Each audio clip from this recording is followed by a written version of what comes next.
The ability to communicate is supposed to be one of the things that separates us from the animal kingdom. And yet, when we're nervous, anxious, shut down, it's one of the things that we find most hard to do with our fellow human beings. Let's have a look at some of the things that we can do to help to make your communication style a lot better, make you feel comfortable at times when you're feeling anxious, when you're feeling shut down, when you just want to run away from the conversation, and have a better understanding of what the person that you're interacting with is saying and also what you're trying to get across to them. So let's dive straight in. Now, the first thing to remember that we can actually do some tools that help us before we actually get into that anxious state with that person that we're trying to communicate with or with our team environment. And the first thing to do is actually practice what we want to try and say. This is an integral part of being able to become a better communicator and be a little bit more relaxed about it. If the only time that you're actually trying to speak and get across your point is the time when you're actually in that fire pit and you feeling that all eyes are staring upon you, that is the time where you're already setting yourself up to fail. So one of the best things that we can do is do some pre-rehearsals. In other words, get in front of a mirror, start rehearsing what you want to say, think of the main point that you're trying to get across, practice having those little breaks in the speech pattern, practice it coming from different angles, practice different sentence structures and how you can come about a little bit more direct in what you're trying to come across so you don't sound waffly. One of the biggest things that when you're nervous is trying to make sure you don't have any blur words and trying to be as direct and concise as you possibly can be. And sometimes when we're feeling quite nervous, you get quite stuttery, you a lot, and you say a lot of words that aren't of any use to the sentence structure itself. The more we can seem confident, the more we can seem that we're in control of what we're trying to do, the better it is in the long run. So with that, we practice what we're trying to say, practice different ways of saying it, and also from there we're practicing our posture.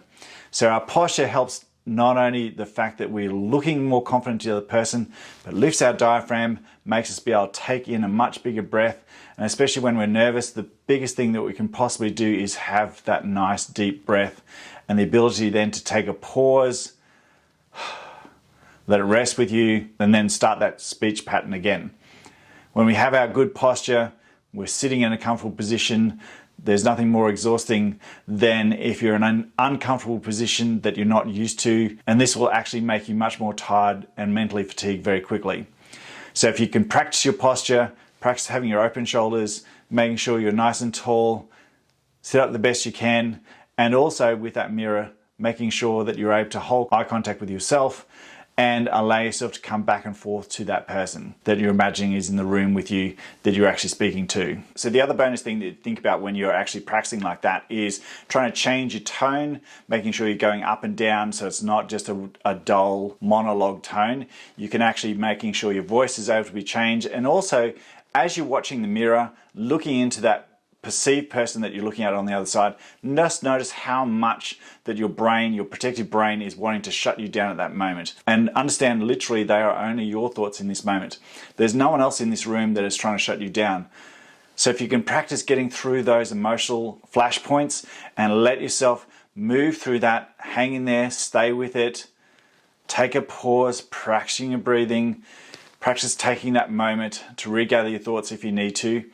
All these things will really help when you actually go into that communication that is face-to-face, either in a team environment or with a one-on-one situation. So the next main thing might actually surprise you, because the next thing is actually when we go into the situation is practicing our active listening. Making sure we're actually hearing what other people are saying to us, not what we perceive they are saying to us, not the doubt that we've already brought into the room.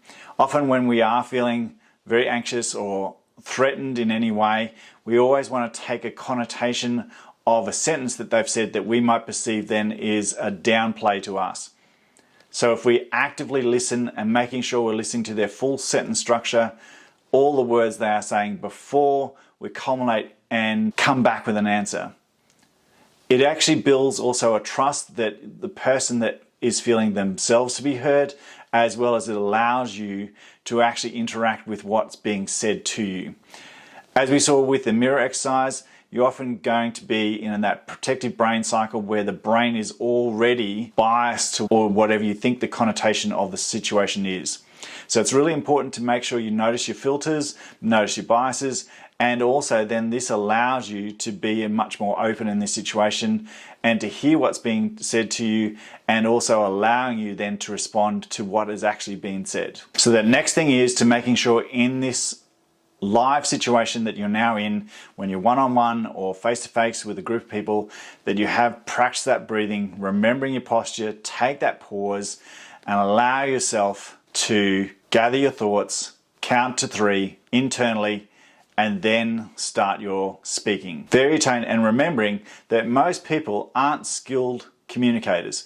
They're not used to exact, precise sentences that have full meaning in everything that we say. So just like you, most people will waffle a little bit, most people will come around to the point they're trying to make, and most people are trying to make the point in a very subliminal way. And so sometimes it's very easy not to understand exactly what's being said to you, especially when you're feeling anxious. So this is now your moment where it's the most important thing that you can do and the most courageous thing you can do. Often you've summoned all your courage to be there in this moment. You hear those first few things and then you just want to flee the room as fast as you can. If you can be courageous in this moment, take a pause, because that's when our biases are flooding in and telling us all these negative things that are happening to us. Whereas we can actually pause, take a moment, and ask the follow-up question. This is probably one of the biggest things that we can do in our communication style when we're nervous or shut down. When we want to be nervous or shut down, we want to flee. We want to get out of there, or we just want to hide in a corner. If we take this pause, if we show this moment of courage, it's often then that we actually start the communication in its deepest sense. Because when we ask the second question, we ask the follow-up question, we can actually slowly get to understand what the person is actually intending to mean themselves. So I say, most people aren't precise communicators. Most people aren't fluent communicators. We often make mistakes in how we're communicating. So if you can ask that secondary question, ask that follow-up question, one, it's engaging more with the trust between each other, and also allows you to understand where they are coming from and how you can put your own point across. In other words, when they've said something, you can actually bring it back to them. From what I understood, from what you've said, this is the meaning I'm taking from that. Is that correct? Saying that, understanding that, then they can reinforce what you've just said, or they can say, no, that's not what I mean at all. This is actually what this is what I'm trying to say. And this allows you to have a much better bridge that you can cross to come together on any communication structure. That doesn't mean you're going to be in total agreement, but it gives you a passageway forward to actually, I know where you stand, I know where I stand. This is where the two bridges need to move to get to each other, or I just have to understand your point of view. Often when we're feeling anxious, we're feeling shut down, it's the hardest thing to do is to stay in that moment. So the biggest thing is to remember to do what matters in this moment, which is be courageous and stay in this moment. Take your breath, have a pause, and be brave enough to ask that follow-up question. And often it's the follow-up question that can actually relieve so much tension, because you both then have a better understanding of where each other is coming from. Often the initial discussion, because everyone's got their defenses up, they're worried about what's going to be said, what's going to be interpreted as. If you can stay in that moment, you can actually often get through that moment. Once you get through that moment, it's a much more trusting relationship, much more trusting atmosphere, and even sometimes when those hard truths need to be said, or those hard truths are going to come back at you, it's coming from an understanding of why or what is needed because of that. How do you move forward from it? Rather than if you've shut down on either side, it still becomes a conversation that has no merits and has misfired and doesn't service anyone into the future. So sometimes that courage is staying there in that moment, and then this will relieve that tension. At least now you know where you stand. At least now you know how to work forward or to have another meeting to progress it from there. As humans, we often pride ourselves on the fact that we are supposed to be skilled communicators, and yet most of us don't communicate very well, and certainly most of us don't communicate very fluently.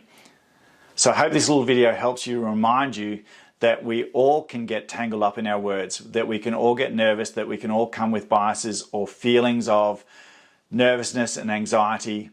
And this doesn't always allow us to open the platform the way we'd like.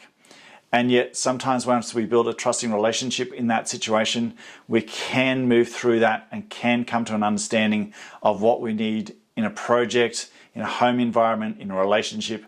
And these things then will actually let us to improve our lives and making sure that we're doing the best that we can possibly do on any given day.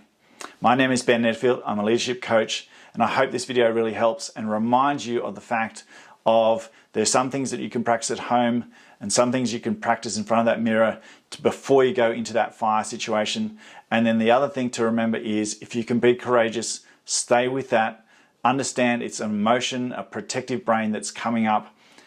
Allow yourself to pause and breathe through that. Ask that follow-up question, and it's often that follow-up question that can be the treasure that allows you to move forward in the relationship that you're trying to work on. I hope this really helps. Leave me a comment if that really worked for you or anything that you're really struggling with. So hopefully you found that really interesting and helpful. Remember to like and subscribe for any of the notifications that are coming forward and the videos that are coming out in the near future. And remember to be kind, and the most important person to be kind to is yourself. Take care, and I'll see you on the next video.